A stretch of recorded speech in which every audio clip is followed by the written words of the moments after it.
خەڵک تێدانینە خاڵەکانی کە زۆر جەوهەرینە سەر و کۆمار لە کورد ئەوە باش مەقاتی ویژرایە خۆتان دەزانن ئێمە یەکێتی نیشتیمانی کوردستان پۆستی سەر و کۆمار لە ڕابردوو لەگەڵ پارتی اتفاقمان هەبووە کە پۆستی سەر و کۆمار بۆ یەکێتی نیشتیمانی کوردستان بێت و کاندیدەکەی ئێمە جەنابی کاک دکتۆر بەرهەم ساڵح کە پەسەندکراوی کۆبنەوەی ئەنجومەنی سەرکردایەتی و مەکتەبی سیاسی و کاک بافڵ و تەواوی یەکێتیەکانە پێمان وایە ڕۆلێکی باشی هەبووە لە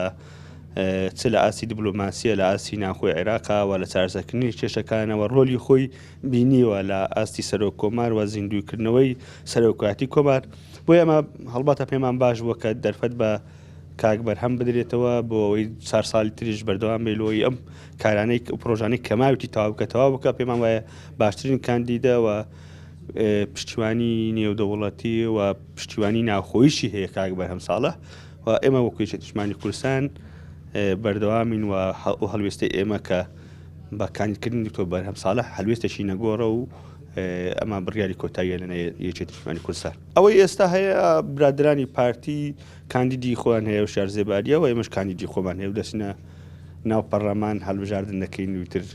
هەڵبژاردنەکەی باتەوە پیرۆز بێت.